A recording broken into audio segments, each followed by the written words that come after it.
नमस्कार दोस्तों, मैं वीरेंद्र सिंह राजपूत MGCI के डिजिटल लर्निंग प्लेटफॉर्म में आप लोगों का बहुत बहुत स्वागत करता हूं। तो दोस्तों, आज हम लोग PAT AG 123 ग्रुप के प्रीवियस ईयर के पेपर का फिजिक्स पोर्शन सॉल्व करने वाले हैं और ये जो फिजिक्स पोर्शन है आपको 8 नवंबर 2020 की सेकेंड शिफ्ट में देखने को मिला था। तो आइए बिना किसी देरी के हम लोग इस क्वेश्चन को सॉल्व करते हैं। सबसे पहला क्वेश्चन है, बड़ा ही सिंपल क्वेश्चन है बेटा। Select the physical quantity having the dimensional formula, है ना। इस डायमेंशनल फॉर्मूला का फिजिकल क्वांटिटी हमें ढूंढना है। इसे आप ठीक से देखें तो ये है m l -3 और t 0 नहीं है, मतलब t 0 है मतलब t नहीं है। l को अपॉन में ले आए तो m अपॉन l3, m मतलब सर मास होता है, द्रव्यमान, और L क्यूब जो है हम लोग जानते हैं वॉल्यूम यानी आयतन। तो देखिए द्रव्यमान बटे आयतन जो होता है वो होता है घनत्व यानी डेंसिटी। तो डेंसिटी अर्थात घनत्व, option number B is the correct option. Next देखिए हम, an ideal electric motor is used to lift 100 kg water through 22 meter. Sir 100 kg का मास हमको, 100 kg मास का वाटर हमको हाइट पे देखना है, 22 मीटर की हाइट तक चढ़ाना है। तो ये h की वैल्यू हो गई इन 20 सेकेंड्स, t की वैल्यू 20 सेकेंड्स है। What is the current drawn, कितना करंट यहां से लिया जाएगा from the source if the motor is connected to 220 volt. v की वैल्यू भी दे रखी है 220 वोल्ट, g की वैल्यू 10 इन्होंने दे रखी है। सर VIT देख करके इलेक्ट्रिकल एनर्जी याद आ जाता है, m और h को देख के mgh यानी पोटेंशियल एनर्जी याद आ जाता है। दोनों को बराबर कर देता हूं तो E इज इक्वल टू है सर VIT बराबर mgh। वैल्यूज को यहां पर मैं पुटअप करूंगा। देखिए V की वैल्यू 220 है, I की वैल्यू निकालना है, टाइम की वैल्यू मेरे को 20 सेकंड दे रखी है, मास मुझे 100 kg, G की वैल्यू 10 और हाइट दे रखी है 22। देखिए क्या क्या कैंसिल आउट हो रहा है सर, ये तो 220 तो यही हो गया 10 और इसको कैंसिल आउट कर दिया तो, और ये कट जाएगा सर 5 बार। I is equal to 5 ampere is the correct option, option number C. Clear है।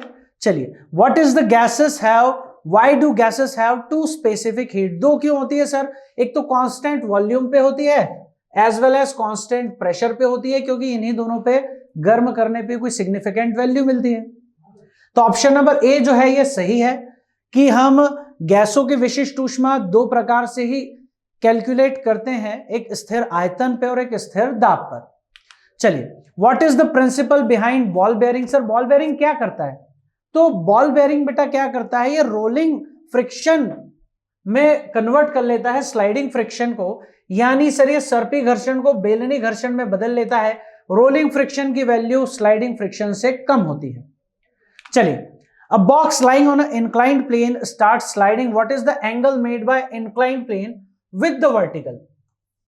सर हमको जो कोण निकालना है वो एंगल ऑफ रिपोज नहीं है, विराम कोण नहीं है, हमें ऊर्ध्वाधर के साथ कोण निकालना है। तो पहले सर म्यू बराबर tan थीटा लगा करके थीटा निकाल लेते हैं हम।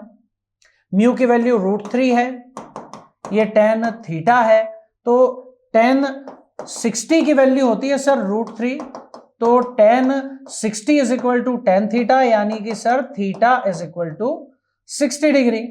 अब हमको थीटा नहीं चाहिए, यही बच्चे आंसर लगा देते हैं, पर this is not our answer.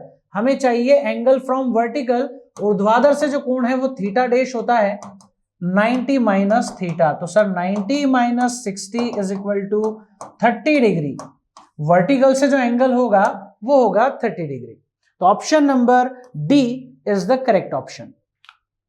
Next देखिए, at a certain time the pressure above land near the sea is PL।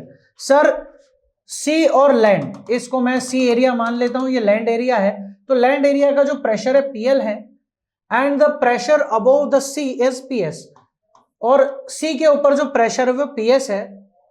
तो सर कौन सा स्टेटमेंट करेक्ट है, देखिए यहां पर लैंड ब्रीज और सी ब्रीज यानी थल समीर और समुद्र समीर वो हमको दिखाई दे रहा है।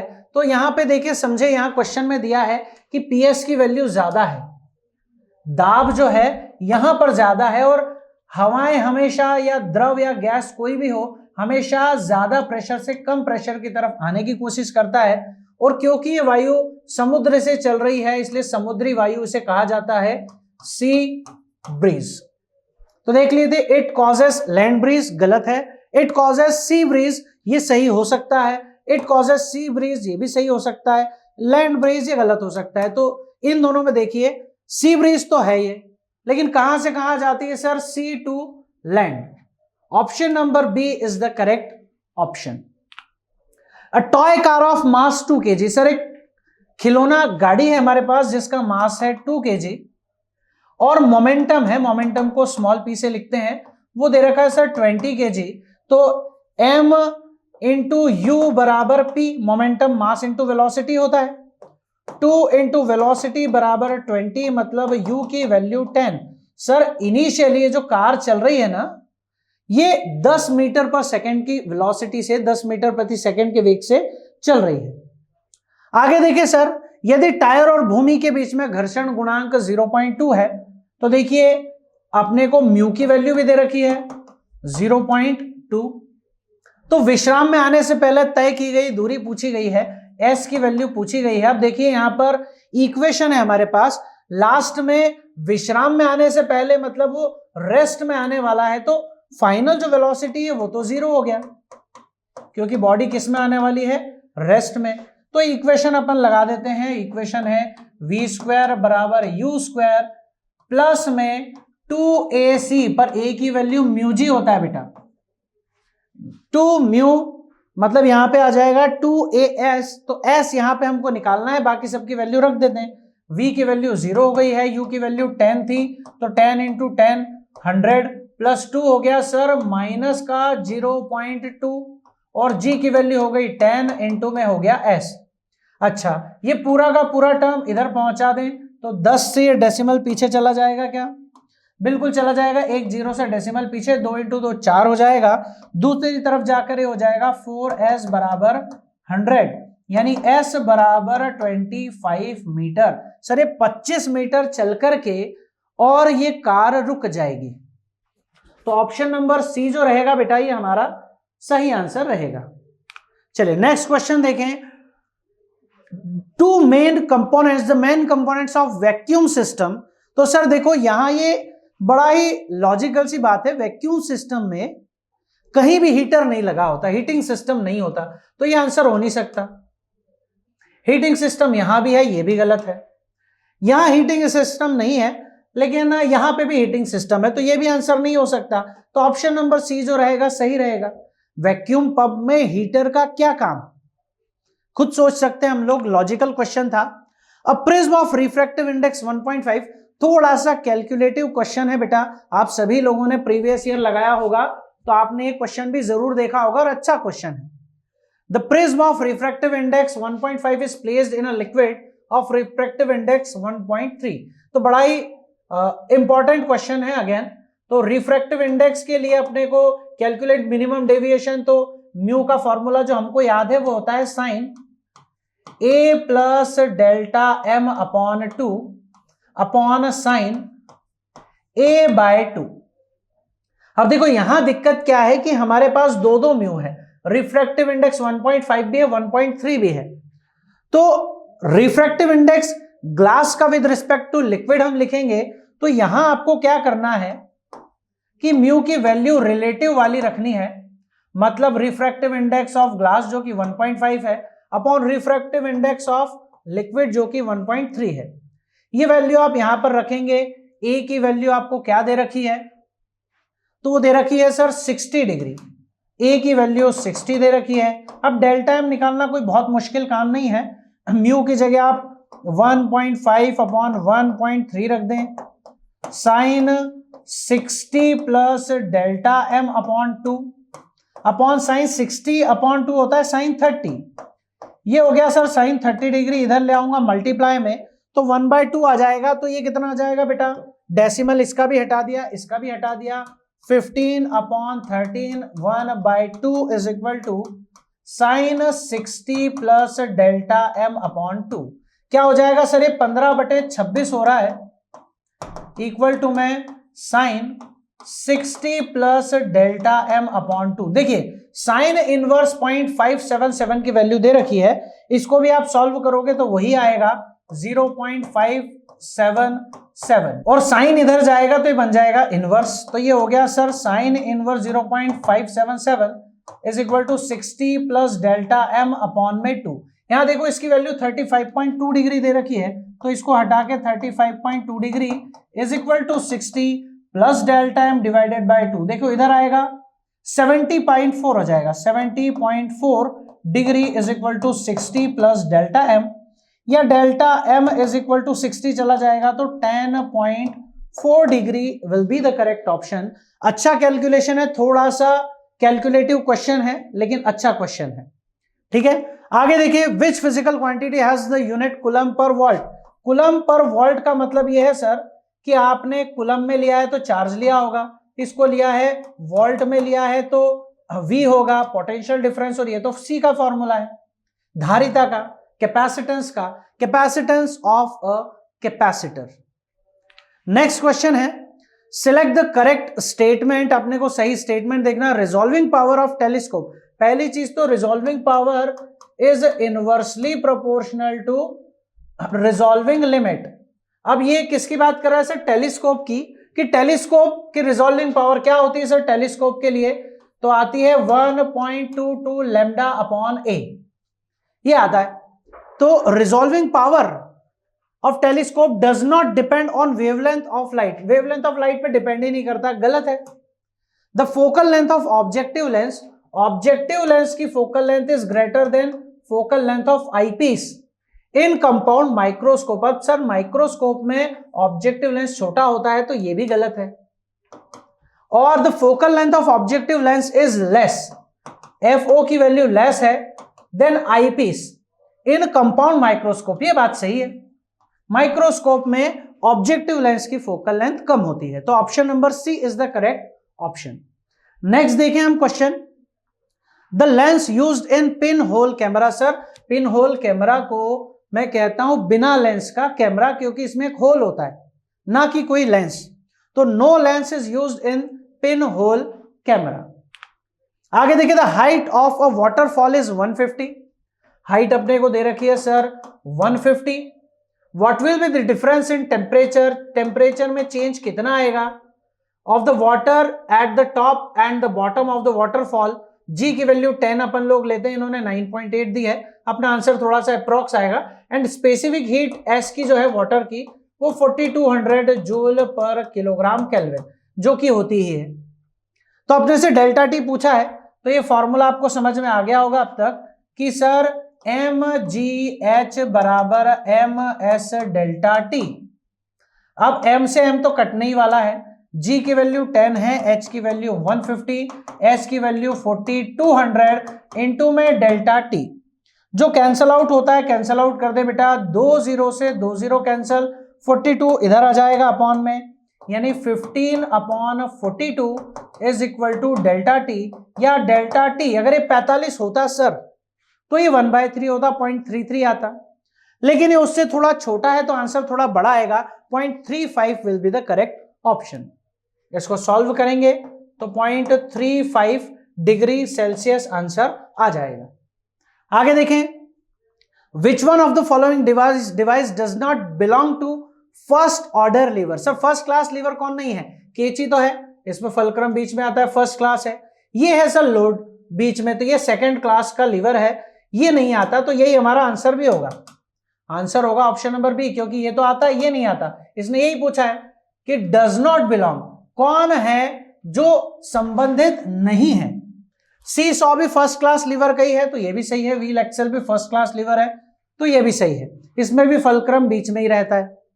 आगे देखिए क्वेश्चन नंबर 68, तो ये ग्राफ आपने डेफिनेटली पढ़ा होगा, ये दोनों ग्राफ आपको समझ में आ रहे होंगे कि गलत है, क्योंकि इन्होंने क्या दे के रखा है, 0 डिग्री सेल्सियस वाले वाटर को भाप में बदलना है, तो 0 डिग्री सेल्सियस का जो वाटर है पहले वो 100 डिग्री सेल्सियस का वाटर बनेगा Q1 हीट से, और फिर वो Q2 हीट से भाप बनेगा लेकिन 100 डिग्री सेल्सियस वाली, फिर वो Q3 हीट से क्या बनेगा, वो भाप बनेगा, लेकिन 150 डिग्री सेल्सियस की। अब देखो ध्यान से, सबसे पहले टेम्परेचर बढ़ रहा है तो पहले तो ग्राफ ऊपर जाएगा, डेफिनेटली पहले ग्राफ कहां जाएगा, ऊपर।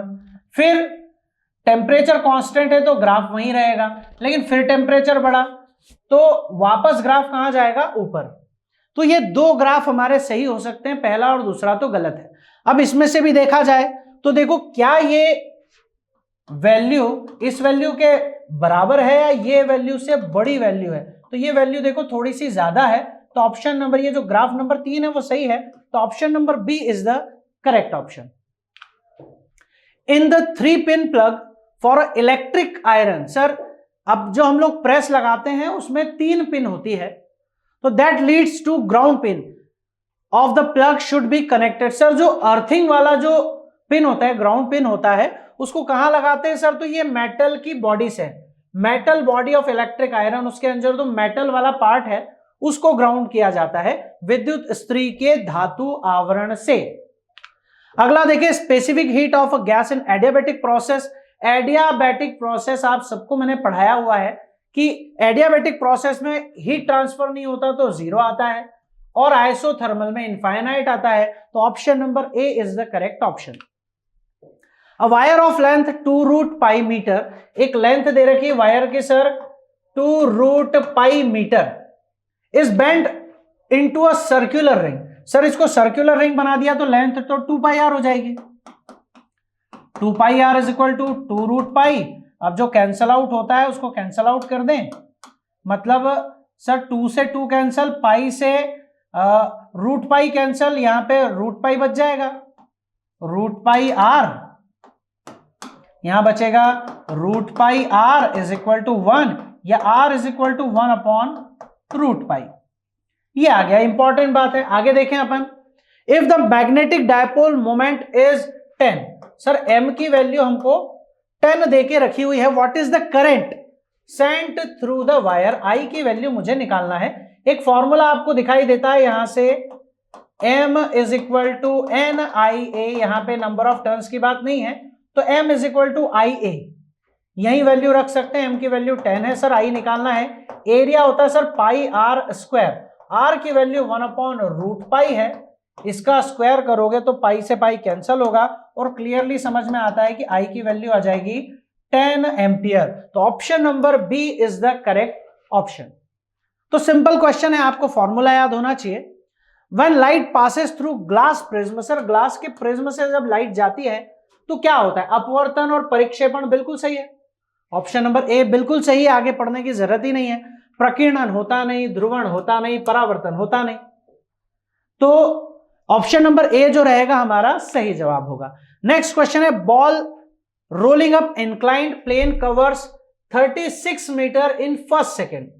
सर जो फर्स्ट सेकेंड में कवर कर रहा है डिस्टेंस वो है 36 मीटर। सेकेंड जो है सेकेंड में वो 32 मीटर सर, सेकेंड में वो 32 मीटर। थर्ड सेकेंड में मतलब नेक्स्ट जो सेकेंड रहेगा उसमें वो कितना कर रहा है, थर्ड वाले में, तो थर्ड वाले में कर रहा है सर वो 28 metre. What will be the distance travelled by seventh second, sir seventh second में कितनी डिस्टेंस वो ट्रेवल करेगा। ध्यान से देखो तो एपी का क्वेश्चन है आपके मैथ्स का, ये यहां पे ए की वैल्यू, ये तो ए दे रखा है, लेकिन देखो अगली वैल्यू प्लस नहीं हो रही, माइनस हो रही, तो ए माइनस डी है, ए माइनस 2d है। तो बताओ सेवंथ वाले में क्या आएगा, ए माइनस 6d। बस आपको ए और डी चाहिए, बाकी तो सारी चीजें सिंपल ही हैं। ए की वैल्यू 36 है और डी की वैल्यू देखो, डी की वैल्यू कितनी है, तो डी की वैल्यू है सर 4। तो यहां ये वैल्यूज अपन पुट कर दें तो अपने पास S7 की वैल्यू आ जाएगी 36 माइनस 6 इंटू 4, 6 चौक 24 है सर, 36 माइनस 24 मतलब 12 metre. Option number B is the correct option. Clear है, आगे बढ़े। When the cell of EMF 1.5 volt, बड़ा ही सिंपल क्वेश्चन है, 1.5 वोल्ट का EMF है। In the secondary circuit of potentiometer the balancing length is found to be, L1 की जो वैल्यू आ रही है, L1 की जो वैल्यू आ रही है वो आ रही है 225 centimetre. What will be the balancing length? Balancing length क्या होगी अगर मैं 4.5 वोल्ट का ईएमएफ का एक बैटरी लगा दूं तो L2 की वैल्यू क्या होगी? बड़ा ही सिंपल क्वेश्चन है सर। E1 अपॉन E2 बराबर L1 अपॉन L2। रखे वैल्यू को तो 1.5 upon 4.5 is equal to 225 upon L। ये तो सर 3 टाइम कटने वाला है तो ये तो 1/3 हो जाएगा। 3 का मल्टीप्लाई इधर अगर आप कर दोगे तो 675, L की वैल्यू 675 सेंटीमीटर। ऐसा कोई ऑप्शन है? 675 centimetre. Option number D is the correct option. तो कोई बहुत ज्यादा कैलकुलेटिव भी नहीं है। अगला देखो, when a short bar magnet is arranged horizontally with north pole pointing towards geographical north. North pole को नॉर्थ पोल की तरफ रखा है, मतलब न्यूट्रल एक्सिस की तरफ। न्यूट्रल एक्सिस पे हमको न्यूट्रल पॉइंट मिलेंगे और न्यूट्रल एक्सिस यानी ब्रॉड ऑन साइड पोजीशन या इक्वेटोरियल पोजीशन या बोले कि अक्षीय स्थिति, निरक्षीय स्थिति। निरक्षीय स्थिति का फॉर्मूला क्या है? बी का Km अपॉन R3। ये आपको रखना पड़ेगा। क्या दिया है, क्या पूछा है, देख लेते हैं। तो सर सबसे पहले तो आपको डिस्टेंस दे रखी है 10 सेंटीमीटर। अब सर यहां समझ में आता है कि R की वैल्यू 10 सेंटीमीटर है। 10 और सेंटी मतलब 10 की पावर -2, मतलब आ गया 10 की पावर -1 मीटर। और K की वैल्यू तो आपको याद ही है, K की वैल्यू होती है 10 टू पावर -7। M की वैल्यू निकालनी है 10 की पावर -1 का होल क्यूब बराबर B की वैल्यू कितनी है? 0.35 इंटू 10 की पावर -4। ध्यान से देखो यहां -3 -7 से कटेगा -4 और -4 से -4 कट जाएगा, मतलब आपके पास ऑल इन ऑल क्या बचा? M की वैल्यू 0.35 जूल पर टेस्ला। तो 0.35 जूल पर Tesla, option number A is the correct option. बस आपको याद ये रहना चाहिए एन निरक्षीय, कि नॉर्थ पोल की तरफ नॉर्थ पोल रख दो तो निरक्षीय स्थिति में हमको क्या मिलता है? निरक्षीय स्थिति में हमको मिलता है उदासीन बिंदु, न्यूट्रल पॉइंट। चलिए नेक्स्ट क्वेश्चन देखें। The main mode of heat transfer which takes place in liquid. Liquid में कौन सा होता है सर? तो कन्वेक्शन होता है, संवहन। ठीक है, आगे देखिए 10 resistor of 5 ohm are each connected in series. तो सर 5 के अगर आप सीरीज में जोड़ोगे तो 5 इंटू 10 कितना हो जाएगा? 50 ओम का रेजिस्टेंस, तो यही हो गया, सीरीज में सीधे जुड़ जाते हैं। एंड 4 रेजिस्टर्स इन ऑफ 20 ओम, तो 20 ओम के 4 रेजिस्टर अपने को जोड़ना है सर। तो 20 के 4 जोड़ोगे तो कितना आ जाएगा sir? 5 ohm. Is connected to a battery of potential difference 1.10 volt, ये 110 वोल्ट। तो सर मेरे पास देखो पैरेलल में दे करके हमने पैरेलल में 4 दे रखे थे, सॉल्व करोगे 5 ओम, सीरीज में 10 दे रखे, सॉल्व करोगे 50 ओम। तो टोटल रेजिस्टेंस अगर देखें V is equal to I R, तो V तो दे रखा है 110 वोल्ट, I अपने को निकालना है, R की वैल्यू 50 और 5 55 ओम, मतलब I की वैल्यू देखोगे तो 110 अपॉन 55 यानी 2 ampere is the correct option, option number 2। Next question देखो, last question. For a particular length the time period of oscillation of a simple pendulum is 2 second. किसी length L के लिए जो time period था हमारा वो 2 second था। तो if the pendulum length of the pendulum increase to 3 times, अगर लेंथ को हम लोग 3L कर दें तो टाइम कितना हो जाएगा? हम जानते हैं sir T1 upon T2 is equal to under root में L1 अपॉन L2। यहां ये वैल्यूज पुटअप आप कर दें, T1 की वैल्यू तो 2 सेकेंड थी सर, T2 आपको निकालना है तो T रख देता हूं मैं। L1 पहले L था, फिर हो गया 3L, मतलब 1 अपॉन √3, क्रॉस मल्टीप्लाई करोगे T is equal to 2√3 second. तो देखिए कौन सा आंसर है? 2√3 second, option number B is the correct option. तो बड़ा ही सिंपल सा पेपर था सर ये। 1-2 क्वेश्चन थे जो थोड़े से कैलकुलेटिव थे। आजकल इतने कैलकुलेटिव क्वेश्चन भी देखना थोड़ा सा मुश्किल हो गया है हमारी एग्जाम में।